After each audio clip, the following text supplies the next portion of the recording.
The purpose of this module is to help you understand how the machines really learn. So we are talking about machine learning, artificial intelligence and machine learning. We'll go into the proper definition sometime later.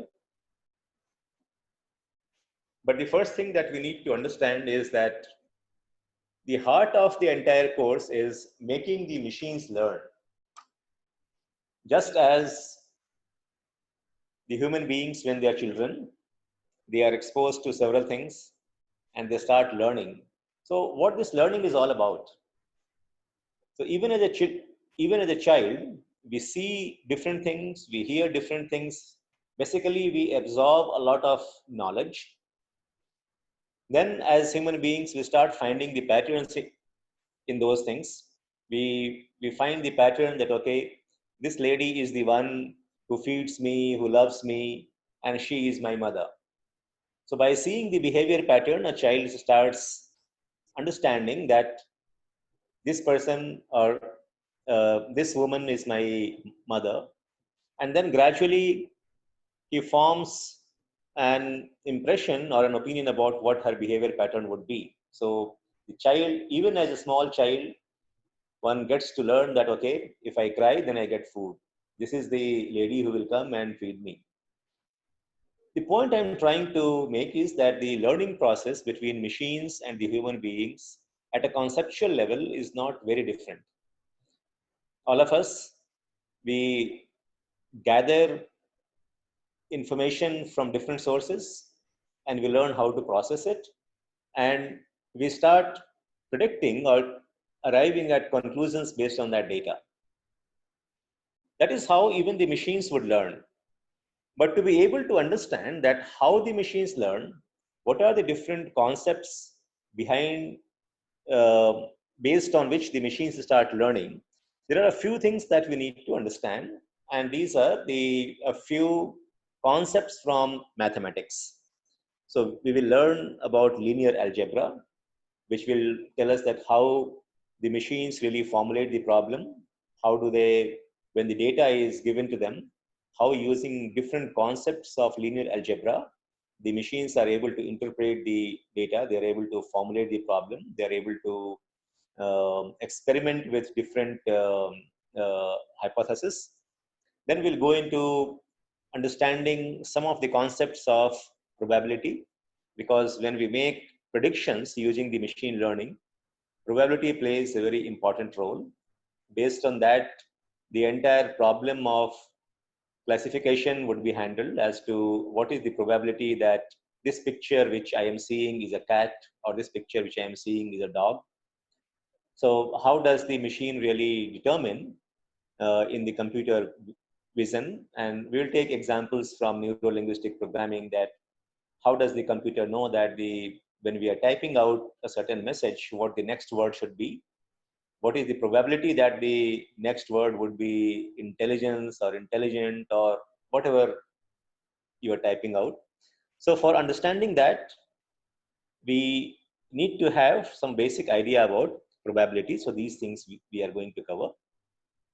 One of the major applications of artificial intelligence and machine learning would be optimization problem, where given certain data, we need to find out what could be the best course of action, and how some of the concepts of calculus goes into optimizing those things.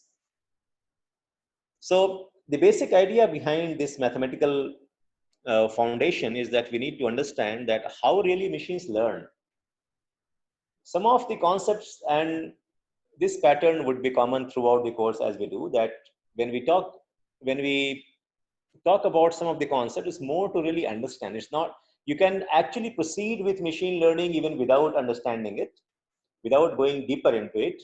But it's always good to have that grounding, that understanding, so that you can appreciate what is happening in the background. We don't really want the people who finish this course to be just able to do it without knowing or without having a fair understanding of what happened in the backend, because the backend will remain like a black box to you.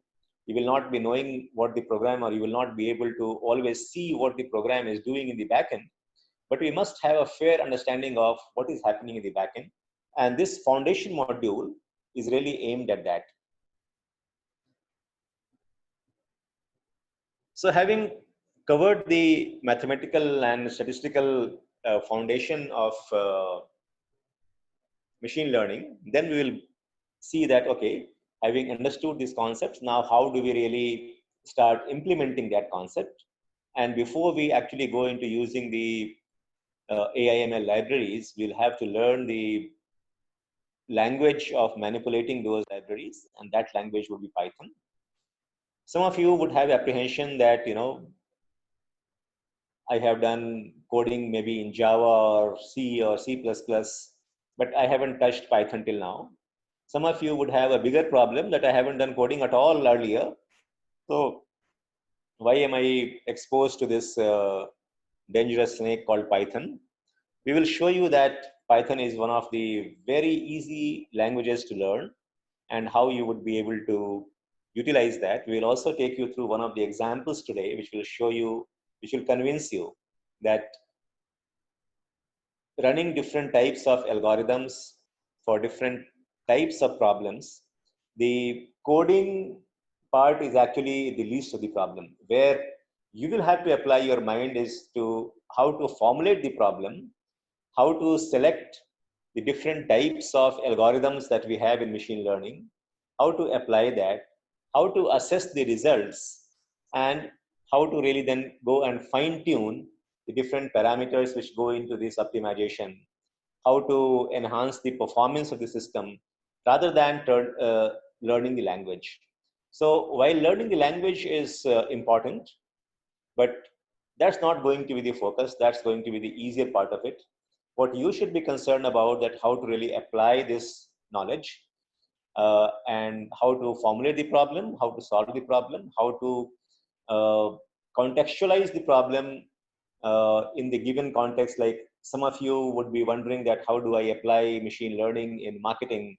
Some of you would be more interested in finding that how do I apply machine learning in solving a problem in manufacturing or in mechanical engineering, or some of you would be wondering about how it can be used to run a social media campaign or election campaign or things like that, because it can be used in different ways. So we will demonstrate to you that Python as a language and coding is actually lesser of the problems when you come to machine learning. The greater part of the problem would be how do I really understand how a given problem or a given real life problem can be formulated so that the machine learning algorithms can handle that, how to solve it, how to optimize it. Having uh, done this foundation part, then we will go to the actual second module, which is the AIML expert. There we'll start with the overview of whatever has happened in the machine learning and artificial intelligence world over the last about 60 years. Some of these things would be important to know because having done a course in AIML, anybody that you interact with, maybe it your prospective employer or anybody who interviews you, some of these things they expect you to know. And we will structure the course also in a fashion that we definitely cover those things, which will help you prove to somebody else that yes, you have done a good course in artificial intelligence machine learning and you would be able to take up the new responsibilities for which you are getting into this course. So as I see it, that whenever you go to a tourist place, for example, if you go to Paris, when you come back, you must have a selfie with Eiffel Tower. You may not really know much more detail about Eiffel Tower, that who built, in what year it was built, what is the architectural principle it has been deployed, I mean, what kind of material has been used. You may or may not know all of that. The interested people will go and try to know all of these. But if you have gone to Paris, you need to have a selfie with Eiffel Tower. Similarly, if you have done a course in AIML, you must have some basic knowledge of a few things which you can treat as that yes, I have taken a selfie with this and that concept and this concept and that concept. So there are certain concepts which will be falling in that category, which having done a course in artificial intelligence and machine learning, everybody would expect you to be able to engage in some conversation on those subjects. So we will cover that one. And there would be certain topics where you would be required to be hands-on. And so the emphasis would be changing, partly based on your interest, partly based on whatever you have learned earlier, and partly based on our own assessment as to when we are going to uh, the outside world after completing this course, what you must know. So some of these things would be covered in the overview. Then we will talk about model building. Just to give a quick overview of that one, that in the machine learning process, so there are so many models which can help you solve the problem at hand. There could be a problem linked to the classification. For example, if you are doing a classification of your customers, that who are the most important customer, who are the least important customer, and if you want to categorize your customers into say 5 different categories, depending upon that, either you want to do a differential pricing or you want to give a different kind of attention from your customer services desk to these categories of customers. There we will use certain specific algorithms which help us in classification. Similarly, the classification problem could be used in maintenance, where if you have, say, a fleet of trucks, and if you want to know that which are the trucks which are now critical for do the maintenance this month, what are the trucks that you need to go for maintenance over the next quarter, and which are the trucks which do not require any maintenance this quarter. It can be done only beyond this quarter. So if you want to do this classification of your fleet of trucks, the classification algorithm can be used.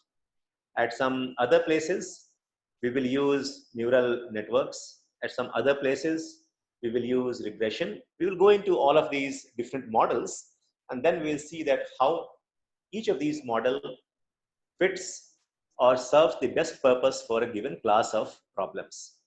That is one of the key things that you need to know, that how many different types of models are available and which model is more appropriate for solving which class of problem. So the model building and model selection, these are the two things I have talked about. Then we'll go to the feature engineering, that is in building those models. So when we say features, it is like an attribute of anything. So for example, the features of our customer could be how much they have spent, how much is their earnings, if you have that knowledge, how much they spend on other things. For example, if I am trying to see whether this person is the right person to pitch for selling a car, I would like to get the information about whether he has a motorcycle or not, what is his income, does he own a house or not, and several other parameters. So these are called the features of that individual who we would be analyzing. Now, today the number of features available to us in many cases will run into hundreds. In many cases, it would run into thousands. For example, the individual to whom I want to sell a car, he would also have different other features like his age, gender, whether to which state he belongs to which language he speaks, uh, what is his religion, what is his psychological uh, background, whether he is an aggressive person or a risk averse person. So we can actually know different things, including the color of his eyes or a color of his skin. But then we need to know that which of these is really relevant for the purpose that I am trying to solve the problem. So maybe the color of the eyes, even if I have the information available, how do I know that whether that particular feature is relevant for me to sell a car or not? Maybe intuitively we will see that, okay, the color of the eyes is not really an important factor when it comes to selling the eyes, but the income is, whether he owns another car or whether he owns a motorcycle or a scooter or not. These are important information, but maybe the color of the skin, the language he speaks, and the color of the eyes is not really a relevant parameter or not a relevant feature. That is what we call as the feature engineering. So as we go into the feature engineering, we will learn that how uh, by using the machine learning itself, we can filter out certain features. And in some cases, we will use the human intelligence or human experience to determine that what feature would be relevant for what purpose. And then we will go into different types of the problems like classification problem and the two major kinds of machine learning, the supervised learning and the unsupervised learning. We learn about the optimization techniques. So having identified the problem, having formulated the problem, then we'll see that how the different optimization techniques can be used to achieve the best results. Here we'll also learn about that when we apply the machine learning, how the optimization technique has to be customized given the kind of problem that we have. So for example, some problem we need to resolve in runtime. So if a customer has logged in onto an e-commerce website, and if I want to show him something in which he could be interested in buying, that decision needs to be taken in real time because that person is online, and once he goes offline, I lose the opportunity to attract his attention to something else that the company wants to sell. Now, in those situations where the decision has to be taken in runtime, the optimization techniques could be different because it has to be very efficient and very fast. On the other hand, if I am running an election campaign and if I want to determine that what kind of message I need to send this person to be able to influence his decision in favor of my party, then that decision can be taken. Is not really a decision which I need to take in runtime. I can do a lot of analysis in the background and then I can decide to send an appropriate message to him. So depending upon the type of the problem and under what circumstances the decision is being taken, the optimization technique also would be different. And then we will, throughout the course, we'll be taking some small and some large projects, which will be a part of even the module 2. Let's go to the next one. Then we'll go to the deep learning, which is the most important facet of the machine learning in today's world. We'll talk about the different types of neural networks, how do they operate, how do they function, and again here the different types of neural networks, how we can utilize them in different types of problem solving. But here our focus would be in solving the problems what we categorize as the cognitive problems. That is, how do we use the neural networks and deep learning in solving the problems related to those things which until now has been the domain of human cognition, like understanding a language, like the human vision. But nowadays, as you know, that the computers also do a lot of work in natural language processing. We will take a few examples from the computer vision, identifying the faces, identifying different types of objects and how these things can be used in real life. So we'll spend a good time on the deep learning. And then throughout these things, throughout these artificial AI/ML expert and the deep learning modules, we will be doing the projects, which, as I had explained even earlier, would be three types. One is that we'll be doing the experiments. Experiments are the small problems which give you a good understanding of the particular concept that we'll talk about, and we will take an example of that right after I explain this one. The second kind of project would be what we call as the curated project, which are the typical problems that you as AI/ML engineer or AI/ML expert must be knowing. For example, a few regression problems, a few classification problems, a few problems in uh, neural networks, a few problems in SVM. So these are the typical problems that one should be knowing, which actually would cover about 80% of the problems that you will be facing as you take AI/ML concepts into the real life. And then we'll go to the industry projects, which may not be a fully structured project, because then it is a problem which may or may not have been solved by anyone earlier. These are the live problems for which the companies are seeking solution, and you need to apply whatever you have learned during the course.